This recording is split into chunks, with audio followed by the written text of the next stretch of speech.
sports right now. I am your host, Boots, and this is Poops. And today we'll be talking all sports. But before we start the show, we gotta remind you guys, smash that subscribe button, hit that like button, and I want to thank everyone who subscribed after seeing that short. Thank you very much. All right, let's get into it. It's gonna start off with some NBA. LeBron ejected from the game after elbowing Isaiah Stewart. It was more than an elbow. And the tomahawk. Yeah, he really got him. And I don't did know you if see he that meant guy's it. eye? I know. It kind It of was exploded. exploded. Yes. And a bunch of stitches he had to do, but there was blood. And it was coming out of his mouth. But I don't know if it was But they just couldn't contain him. He was going crazy. He went wild. Westbrook got into it with him. Pretty much the whole team I think of the Lakers was in the fight. my guess is that there was a lot of blood, and that blood was like getting into his mouth. He was tasting the blood. I imagine all of that is why that guy went as crazy as he did. No, but didn't you see him 'Cause back off, like pretend he was backing off, and then he just went full Yeah, speed, breaking tackles, I think it's pretty playing well like a known. running back? It's pretty well known that LeBron is not a dirty player. No, yeah. You're right. Now, I'm not saying what he did is right, because I don't think it is. LeBron did something wrong. It's just that his nature is not to play dirty. He doesn't approve of other people doing it, and he doesn't do it himself. Now, that's known, but when you get blasted in the eye, probably Like that. all reason goes out, and Oh, yeah. he just went wild. There's no question. Now, I think the thing that's a pity is Stewart is probably the one that's going to get the big suspension here, even though he did not cause that incident. Mm-hmm. What's your feeling about that? No, but he was shoving. Stewart was shoving his own teammates and the security to the ground. Well, This guy was stiff arming. But why was he like doing a running back But coming why? out of the The backfield? question is, why was he doing it? Because LeBron elbowed him and tomahawked him. And But no, I have more info on this. Okay. Westbrook was kind of cussing at him as well. Westbrook was not happy. He was also in the fight with Stewart and LeBron. Yeah. He really, after LeBron kind of backed off, but after LeBron backed off and Stewart was still coming, Westbrook really got into But it. also, it did look early on like LeBron was kind of trying to, there was some little move he made that made it look like he wasn't trying to engage there. He was trying to, stop. Yeah. And again, with his reputation, I don't think LeBron has ever fought anybody in a game. And he's a huge guy. There's not many people that can handle LeBron. So that should all, even if something terrible happens like that, you got to take that into account a little bit. But still, LeBron instigated it with an inappropriate move. The response by Stewart, obviously, way over the top. Can't do that. Yeah. Absolutely. People can get hurt that way seriously. These are massive guys. Like, there could be a serious injury out of that. Mm-hmm. So they certainly can't allow it. I just mean, it's always the second guy that gets in the most trouble. The first guy almost never gets in the most trouble. It's the second guy. I know he did way more wrong, Stewart, than LeBron, but he didn't start that thing. That's true. So what do you think they're going to end up getting out of that? Oh, I think LeBron may get a 1-game suspension. I think that's possible. He did get ejected from that game, but I think it's possible he'll get a 1-game suspension. Also, But what did they Stewart call will that foul? Isn't there something that goes along with a certain... What, a flagrant 2? Oh, Was it a flagrant 2? It should have been. No, I'm pretty sure it was flagrant 2. Okay. But if it is, Yeah, isn't there something that has to happen because it's flagrant 2? Oh, yeah. I don't know. Purposeful contact to the head or neck area. Do you have to get a suspension? You have to. No, you don't have to, but I think they might give it to him. But Stewart, I kind of think... I think is probably going to get fined. And I think it's possible. They probably both get fined. Yeah, and he'll get a suspension, for sure. Stewart might be out like 5 games. Oh yeah. I don't think that would be a far-fetched No, thing. it wouldn't. Because they can't allow, no matter what caused it, they can't allow that behavior, or they're going to have some seriously injured NBA players. Yeah. So Stewart has to get a big suspension. Yeah. But I almost think because if he gets 5 games, I think they have to give LeBron something. I don't think they can let LeBron slide on this when he's the one that did something that triggered the whole deal. Yeah, absolutely. But enough of that. We got to get into some more NBA stuff. All right, we're going to talk the Suns, 13-3. They look great. You know, 1 game back, the Warriors 1.5 we're games kind back. it's not purely this way, but the West is starting to look pretty strong again. Yeah. Because the Suns look great. The only reason you don't really think they're great is It's 'cause because the of what the Warriors- Warriors are doing. The Warriors. What are the Warriors now? 15-2? Yep. They're, you know, would anybody have guessed they'd be 15-2 at this point? I don't think so. Without Clay comes back, and then what are they going to be? Big news on Klay Thompson. Now it was December 25th, his expected return. Now December 18th. Slowly moving up. So what is that, like 3.5 more weeks-ish? 4 weeks? Yeah, just shy of a month. I actually think it's very good if he can come back a week before Christmas, because I would love to have him get a couple of games just to kind of get in the flow before the big Christmas Day game. Christmas Day is NBA Day. Mm-hmm. You know, you'll do your presents, you'll do all that stuff, but it's very fun to watch NBA on Christmas Day. And the Warriors have been in an important Christmas Day game for many years now. And I really hope, like, if it's the very first game, I think that would be hard for Clay to really do much of anything. But even if he's had, 2-3 games to kind of just get in the flow. What I truly can't wait for is when Clay comes back, he hits his first shot. That Chase Center is going crazy. Is it a home Warriors game? I'm not sure. I'm not sure either. I'm not 100% sure. But Chase Center is going bananas. you know they're going to be setting him up. Mm-hmm. There's no doubt they're going to run plays for Clay. They're going to want him to get off.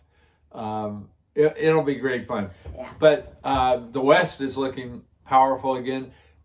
Really, the whole NBA, if you put the injured guys back in, because if they'd had their guys, the Bucks would have been off to a good start. I mean, I'm just saying the East is much stronger too. The Bulls, to me, look fantastic. I love the Bulls. I do too. Love them. So the East is stronger. 12-5. Of course, we hate the Nets, but you got to respect the Nets. They're not off to a bad start. But the West. The West has been the strongest for so long, really, ever since the Jordan years, I think. Mm-hmm. So you've got a bunch of teams, and then the breakout of the Warriors, it really makes you feel like it's 2014-15 again. It actually does. It's that exact same style of play. So yeah. It's fun. Absolutely. All right, well, I kind of want to, before we go on and get out of our NBA section, I just want to say Jordan Poole is a baller. No question. 33 points last night, just making sure everyone knows that against the Raptors, and Steph didn't have a good game. All right. Yeah, he had a terrible game, actually. Yeah. All right, let's get, I have one more NBA question to ask you, Poopy. Yes. What NBA team, other than the Warriors, do you think is the best right now? What's the second best NBA team in the league other than? Because I know Warriors you think are number one, so second best. I would say right now, I think you have to go Nets. Yeah. Even though I think the Bucks are the better team. I think they will, assuming Kyrie stays out all year. I think the Bucks, once everybody's running, 100%, the Bucks are going to be pretty unstoppable. Okay. And I think they'll beat the Nets even in a 7-game series. But you can't say that about them now because they just haven't had their guys, for any meaningful number of games. They need time to, they're sort of almost back in a preseason mode to get ready. They just have the driving force. Yeah, all right. But then, once Jamal's back, I'm going to say the Suns on this one. Well, right now, yeah, I agree. No, because, you mean for the second best team? I mean, Chris Paul is such a good player, and also Devin Booker is so. I mean, that's such a honestly, and DeAndre Ayton is another great player on that team. These three guys. Well, they're just playing well as a team. Exactly. Yes. That's what you see with the Warriors, how good they play. It's because they play as a team. This team is playing as a team, and as it shows, it doesn't just take, in the NBA, it doesn't take having you need, I'd say, a superstar, but it doesn't take 20 superstars like the Nets have to make a great team. Mm-hmm. It means players need to work together and play as a team. All right. Before you, just one last thought on that. Normally, you'd say there's really a great coach because they're playing so well together and they blended together. It's just been great to watch. Here, though, I think you have to give the credit to Chris Paul. Oh, yeah. Now, I'm not saying the coach isn't doing a good job. He's such a facilitator. But Chris Paul has really improved teams everywhere he's gone. Mm-hmm. And sometimes with really marginal talent around him. He's kind of hard to like because of his style of play. But no, I don't think it's that. I just think it's just constant complaining. Well, yeah, it's just a lot of nonsense on the court. But what he gets out of his teammates, his stat line means less than almost any other player in terms of what his total contribution really is. Yeah, anyway. We got to get on to our next subject. We're going to the NFL. Of course. What we're gonna do is we're gonna recap all of Week 11, starting with our game of the week, Kansas City versus Dallas. I think you have to start there, and it also, interestingly enough, a lot of people would have said Kansas City is really moving forward, maybe the best team in the AFC. A lot of people picked Dallas. I think I did actually as most likely to come out of the NFC the way they were playing. So clearly, this was a huge game. Now, it turned out a 19-9 game. The impressive player in this game to me was that Chris Jones. Oh yeah, Jones has been a phenomenal player for all of his career. But has he ever had a game like this though? No, 3.5 sacks, right? 3.5 sacks.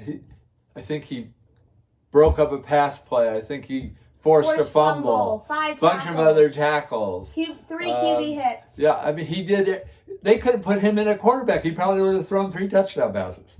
He was unbelievable. He was a force of and by himself out there.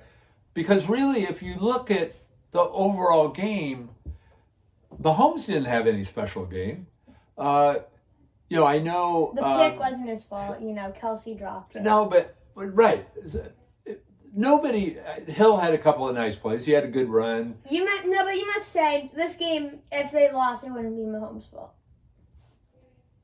No, but what I'm saying is, I don't think their offense was anything special, and the defense was so dependent on Chris. Chris Jones did everything for them, and then I think this game also says a lot about Dallas. Dallas really just didn't look right at all. The game on either side of the ball, they didn't look right. Yeah, because they didn't look like they were ready to play a big game. When you look at Kansas City, okay, let's go through their drives. A lot of their drives ended in field goals. Okay, how many of those drives ended in missed field goals? 2, right? Also a missed extra point. Okay, add that together, we got 26 points for Kansas City. That's a pretty good game. If Butker could make a kick. No, but also usually Kansas City... the peg leg. When Kansas City was good, they scored touchdowns, not field goals. Mm-hmm. They weren't settling for field goals. So are you saying they are not a good team? I'm not. What are you talking about? What are you talking about? I am not saying that. they're one of my two teams in the AFC. So I'm definitely not saying that. But what I am saying is they've beat probably the two best, or at least highest rated NAFC teams in the last few weeks. But they scored 19 points in the game, and a few weeks ago they scored 13 to win these games. Mm-hmm. They're not winning pretty. They're winning ugly. So it's impressive in the NFL today. Anytime you can string together 4 wins in a row, I think they got 4 in a row now. It's hard to do that with all the parity and everything there is, but they still don't look like they're any kind of overpowering, dominant team right now. But no, I don't agree really. But okay. Now on the AFC side, I don't think they were the best looking AFC team yesterday. Yeah. Okay. Well, what about the other side of the football? Dak Prescott. He didn't have anything special. I think that was the most surprising thing in this game. 2 interceptions, 2 fumbles. Who would have thought he would have? Prescott. Yeah. When has he done that poorly in a big game? I can't. No, you're right. Exactly. I don't remember him ever. Thank you. And he really just, like I was saying, I don't think anything looked right about the Cowboys. Almost from the beginning of the game. So, does this game say more about the Cowboys or more about the Kansas City Chiefs? I think right now it's very difficult to know much of anything in the NFL. Take a team you love right now. 2 weeks ago, they probably looked ridiculously bad. And then a team that looks terrible today, 3 weeks ago, you thought they were a leading candidate to go to the Super Bowl. You can say that about almost any team, including now the one team you couldn't say that about before was the Titans. Look at what happened to the Titans. I know the NFL's so crazy this year, but we gotta get on to our next game. Let's talk about a team that didn't look questionable, and the Colts. That's who jumps out to me. Colts versus Bills. The Colts. Do they look like a 6-5 team? You gotta give all the credit to Jonathan Taylor. Of course. And that offensive line. Well, I think Tannehill is looking pretty good too. No, but also, you mean Wentz? Excuse me, Wentz. What am I talking about? Wentz looks like the smartest preseason pickup there was. Jonathan Taylor, 5 touchdowns, 185 yards. Yeah. Wentz, nothing. It's a game for the ages, really. Yeah, absolutely. I think I looked this up. There are very few players in the history of the NFL that have ever scored 5 touchdowns in a game. Yeah, very few. You're right, yeah. So this was an exceptional game. Combine it with 185 No, but net I want to talk rushing about the yards. Bills. I want to talk about the Bills also. How bad are the Bills? No. What I was going to say about Wentz, aside from that being a big pickup and him meaning a lot to this team this year, he did nothing in this game. You were right. This game was all Taylor. Now, did that have something to do with the Bills' defense? Should they have been doing something to try to stop him? Well, once you have a guy that gets 2 touchdowns in a game, they should be selling out. Selling out on the run. They should be playing run commit defense. Because really, Josh Allen wasn't doing much of anything. I think he had 200 yards, but didn't he? He at least had 1 pick, I know. No, he had 2 picks. I think he may have had a fumble on top of that. He was not a threat in that game. They could have stacked the thing and tried to stop Taylor because Taylor was going off the whole game. Oh, yeah. It never looked like they made any kind of adjustment to even slow him down. No, absolutely. So, in fact, we talk about this periodically in our prior broadcasts. I think you probably have to put Taylor number 1 on the MVP list right now. Yes, I agree. Oh, I thought I was getting ready for you to go off on that. No, I agree with that. And so anyway, I think despite their 6-5 record, the Colts, and it's not just this week, they've looked good for a few weeks here. They're coming on. I think they're a contender. Coming on in a big way. There's a lot of teams with roughly the same record. But I think you have to have doubts about Buffalo now. It's not just this game. Buffalo has Yeah, pretty questionable. Yeah, we gotta get on to our next game. Sure. So, we're not gonna discuss this game because there wasn't much to it, but we got a phone ring in the background, ladies and gentlemen. All right, but a fan trying to call in. all right, but Ravens over the Bears. Tyler Huntley looked great. I know, but Tyler Huntley really. Yeah, Really. okay. I really But loved Fields- that game and the Browns Fields- versus the Lions Fields- together. Fields injured, ribs. We Nope. don't know the situation, ladies and gentlemen. No, but I feel bad for Fields. I like Fields a lot. You know, he kind of took a big step back in this game, I feel like. But, you know, that's going to happen. He's got no experience. He was growing. You'd like to see him have more time, game time, so that he can grow more. But the Bears weren't going anywhere. So the fact that they lose a guy, it's sad for that guy, but the team wasn't going anywhere Yeah, anyway. absolutely. The only thing you can say about this game is the Ravens found a way to win despite not having the guy that's the key to their entire team. So, you know, that means something. But to me, it's kind of like Browns won too. Yeah. Does it mean anything? No. Do you have any more confidence in the Browns because they won No. yesterday? I don't think you can. No. Okay, but let's get on to our next game. Texans beat the Titans, and I mean, Tannehill had a 300 yards, like 325, I think it was, but he also threw 4 picks. Yeah, this was all the Titans beating themselves. Yeah. You know, they didn't just fumbles, they had a yeah, bunch of 2 fumbles too. So what team can overcome that number of turnovers in a game? So does it mean you should have a question in mind about the Titans? Because they still have one of the very best records in the entire league. Yeah, I believe you should. You know, I think what was happening, they did show a lot of character in the weeks leading up to this, overcoming the loss of Henry, still producing, finding ways to win. But I don't know what they can really get done going forward, because some teams are going to come on. There's so many that could fall back. We don't know, but there are going to be a couple of teams that put it together over the next 6 weeks or whatever. I don't see them being able to do it without Henry. I know Henry might come back in the playoffs, but I just don't see that they can do that. I think they may falter. They may not even end up with the best record in the AFC. I don't rate them any longer as one of my top 2 teams in the AFC. Yeah. All right, well, we got to get on to we got 2 games left. We're going first. Let's go Green Bay versus Vikings. Green Bay takes an L. Okay, so we're moving on to the NFC. And I'm gonna call this one. The Minnesota Vikings are going to the playoffs.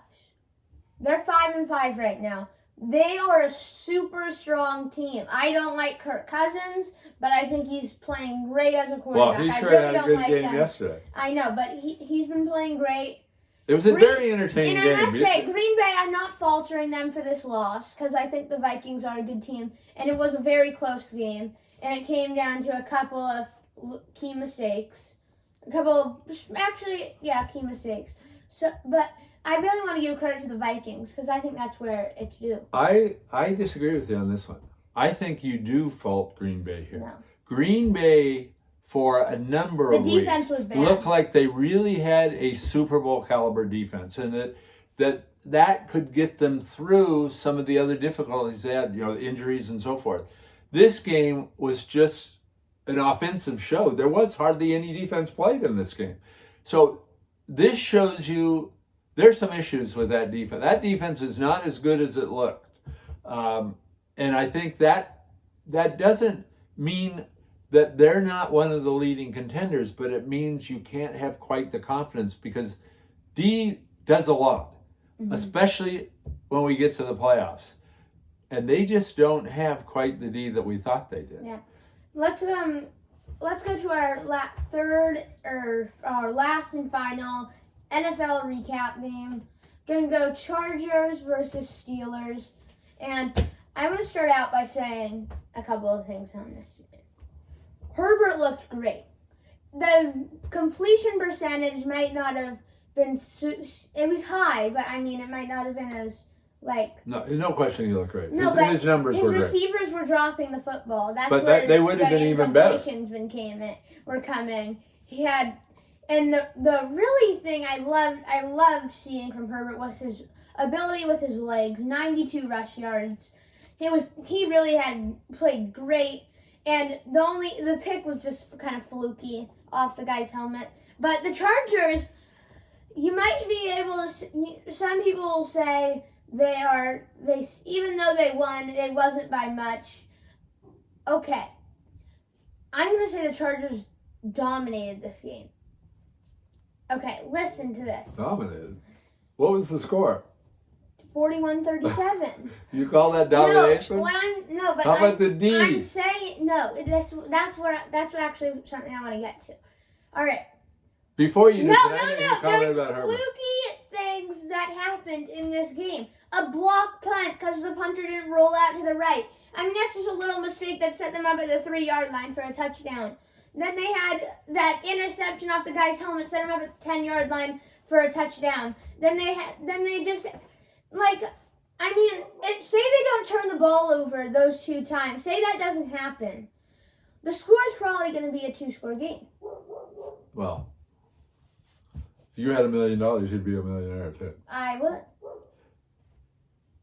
2 things about this game. 1, Herbert is back to looking like one of the best quarterbacks in the NFL. He looked great, in my opinion. He didn't miss. He looks like a better version of the best Josh Allen that we've seen. TJ Watt was out and Minkah Fitzpatrick. No, I know, but I'm just saying he had pinpoint accuracy again. He was running effectively. He made the right decisions. You know, he had a couple of real bad games. But if you take the body of work now, because what are we into the season? 10 games? Mm-hmm. You know, 11 games, yeah. He's a genuine star. He just is so young and inexperienced that he's probably going to have a couple of those things where he falls down. But he looks like a top 3 quarterback to me. Mm-hmm. Now, having said that, they were playing a team that I believe is really just a mediocre team with a over-the-hill quarterback that can still somehow find a way to get a few things done, but in an organization looking to the future, they probably would have already replaced him, and at least be in the grooming stage of somebody else, so they have something for the future, because he is so far beyond his prime. If you remember back to years when Roethlisberger was a top guy, he didn't look anything like this. And then you look at that score. The teams have got to play defense if they're going far in the playoffs. You can't let a mediocre team get, was it 34 or 37? It was something like that. You can't let them score that number of points in a game that you really need for your season. So it's good the Chargers won. It's great to see Herbert do what Herbert did. But I think it's a huge question mark for the Chargers to not be able to have more dominance over a team like the Steelers. Okay. All right. Now I know. Well, we're going to get to our main topic of the day. This is big. We have 1 versus 2 tomorrow. Gonzaga versus UCLA, a Sonic blockbuster. This one is gonna be awesome. Johnny Juzang, Drew Timme, Chet Holmgren, Jaime Jaquez. You've got it all in this one. Everything you want to see. Tune in on it tomorrow, 7:30 p.m. Pacific. Did you mention Tiger? 10:30 Eastern Time. Tiger Campbell. Yeah, Tiger. You got it all. You got it all. That more, everybody. I'm not a UCLA guy, but I do like watching Tiger out there. I know. He plays the whole game. No. He plays both ways. No, yeah. For a little guy out there, he does a tremendous amount. And do you know who's the leading rebounder on UCLA? Yes, I do. Who? Tiger. No, he's not. He's not. But it is a guard. No, Bernard. No, he's No? not. No. But actually, Bernard and Jaquez both get 18 a game on the offensive side. No, it's Jaquez. Yes, Because it Jaquez is such a great. No, Yeah. but Jaquez grabs the ball out of the air. This guy's a baller. He He's is. kind of like Kevin Love He. on the glass. I think he's a much more high energy. Just he impacts everything out there. Maybe you're talking about Kevin Love from a decade ago. It's not the. No, but he does have an He's not the Kevin He Love has a today. huge impact. He does. But you're only talking UCLA. What about who is Gonzaga putting on the court? The leading contender for the Player of the Year, Mr. Timmy. Timmy's kind of a little kid name, but that guy plays big time basketball. He plays big boy basketball, no doubt. I don't know how UCLA is going to control Timmy. I think that's going to be a problem for UCLA. Like they did in last year. Oh, last year. Yeah. Well, we saw Yeah, kind of a the exact preview same with almost all the players.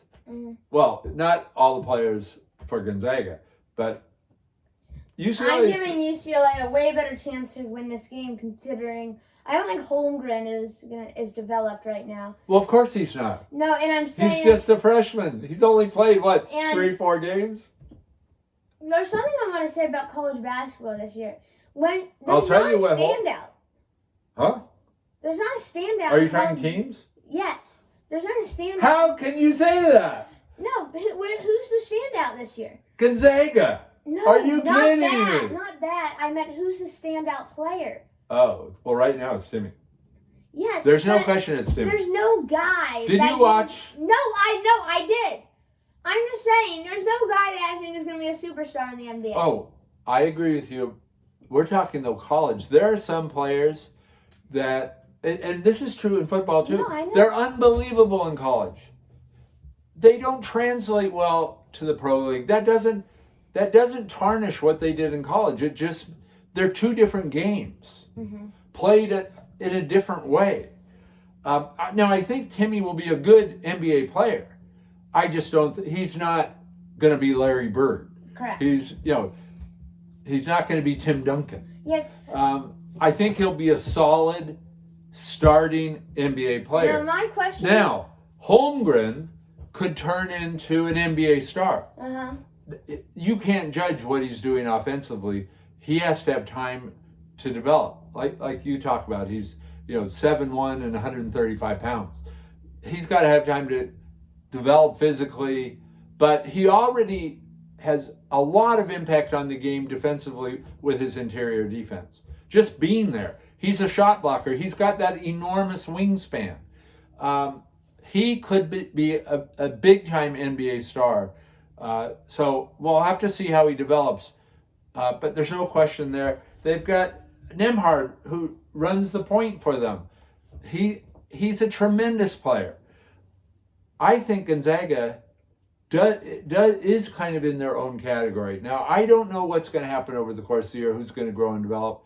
You've got Duke charging up the ranking, sometimes looking phenomenal, sometimes playing these, terrible teams, and it's hard to judge what they're doing. Also, I don't know if you noticed, but my Purdue, they're really moving up, and Purdue looks strong. They do look strong. But my question for you, the question of the day, ladies and gentlemen out there watching sports right now, who's going to win this? Well, I will tell you this. I think this is going to be an offensive explosion. Okay. I think it's going to be a lot of points. Who are you taking, Hoops? This is a much harder situation for Gonzaga than it is for UCLA. Much harder. Gonzaga has basically back-to-back UCLA and Duke. So mentally, they're really looking at a week of dramatically difficult challengers. UCLA really has one game they're playing Bellarmine or somebody. Yeah, tonight. They have one game to focus on. So and also UCLA basically has last year's team. It would be like if Suggs was still at Gonzaga. So you should favor UCLA in this. So it doesn't mean UCLA. Who are you taking? I'm taking Gonzaga. How can you say that? I always root for Gonzaga. You do, but how?